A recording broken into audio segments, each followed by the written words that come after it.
Well, good afternoon. This is Pastor Chad here, and taking a little break over the lunch hour just to remind everybody about our Wednesday night class tonight on the Puritans. This evening, this is the class that we've been building up to for quite a while now, because it's the last Puritan biography that we'll be looking into before we take a little bit of a rabbit trail into the book, The Pilgrim's Progress. So to segue into that, this evening we're going to be talking about its author, who is a Puritan minister by the name of John Bunyan. Bunyan is probably one of the best known Puritans. But along with that, he is probably a lot different than some of the others that may be as well known, such as Jonathan Edwards, John Owen. Both of those guys and most of the Puritan ministers in general were highly educated. You know, they went to Oxford, they went to Cambridge, they knew Hebrew, they knew Greek, they knew Latin, they knew, they were just very learned men. Bunyan is he bucks the trend a little bit. He's not quite like those other guys. He was born into a very poor family in the year 1628. He was a tinkerer. His dad was a tinkerer, and John Bunyan followed suit in the trade of tinkering. So a tinkerer was basically a person who traveled, for the most part, from town to town and fixed metal objects.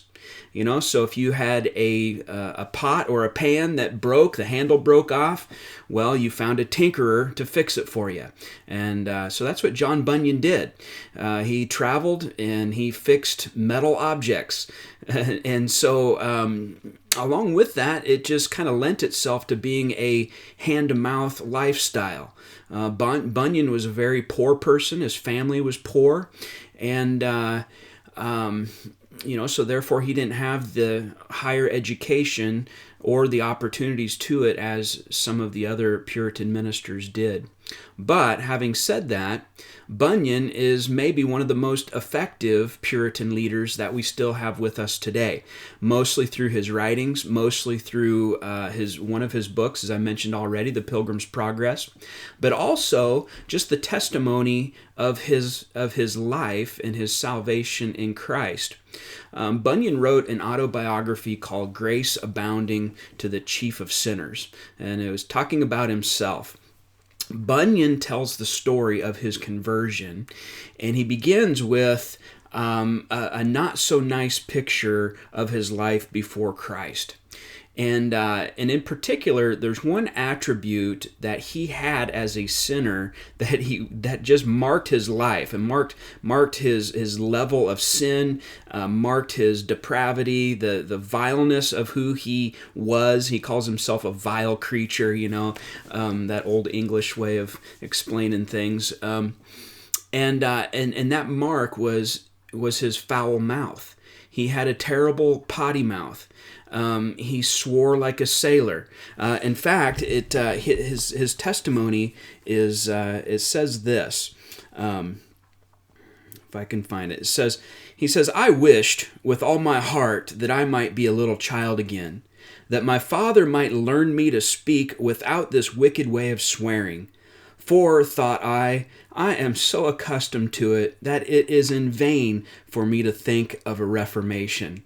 Right? So he had this sense, he knew that all this swearing wasn't good, that it was ungodly, right? I mean, he had enough a godly conviction in his heart to understand that this wasn't the way to talk.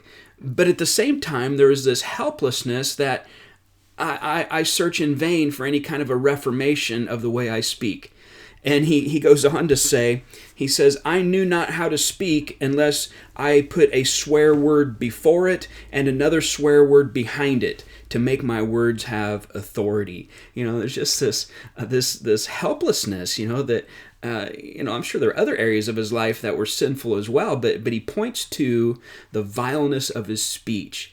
and says, I was a hopeless sinner, right? There's another testimony that's very interesting to this as well. In his life as a tinkerer and traveling from town to town and doing different, interacting with different sorts of people, it says this: one day, as I was standing at a neighbor's shop window, and there cursing and swearing and playing the madman after my wonted manner, there sat within the woman of the house.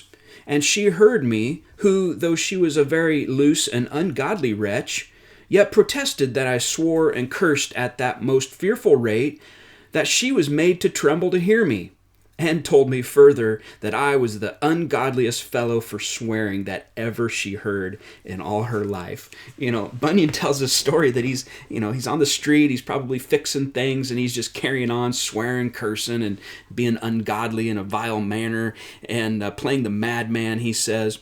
And he happens to look inside this shop window, and there is the lady of the house, who herself he describes as being very loose and ungodly and even a wretch. Yet, upon hearing Bunyan and his cursing, comes out and says, "You are the most ungodly person I've ever heard in my life."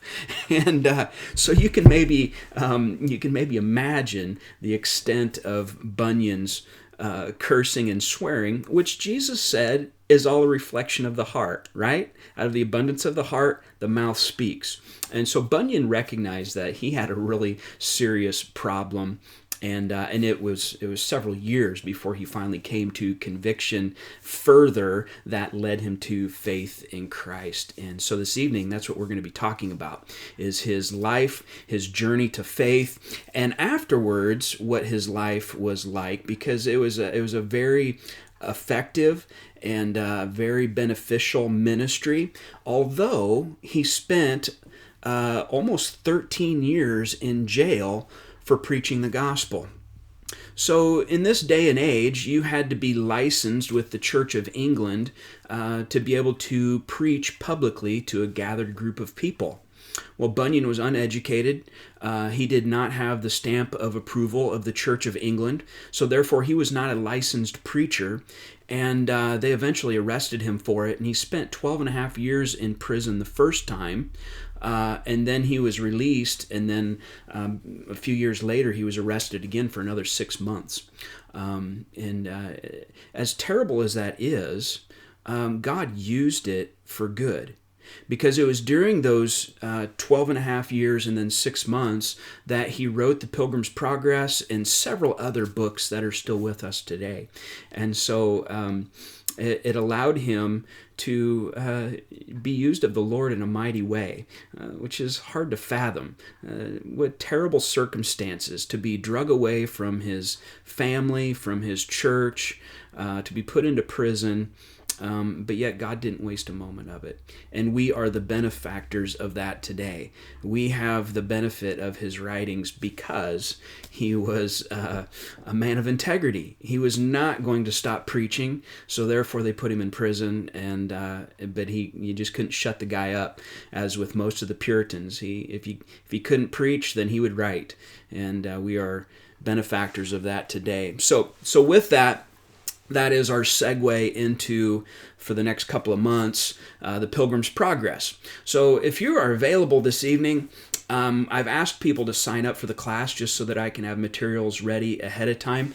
Everyone will get a hard copy of The Pilgrim's Progress. Got a great deal on these, and so it's a great asset to your library. And along with that, as I mentioned, we're going to take probably the next 2 to 3 months and walk through this book as a class, and it's all about the journey of the Christian, which Bunyan calls the Pilgrim's Progress. That we are pilgrims. Christians are pilgrims on this earth. We're on a journey from, as he'll describe in the book, the city of destruction to the celestial city, which is heaven, right? That's our journey.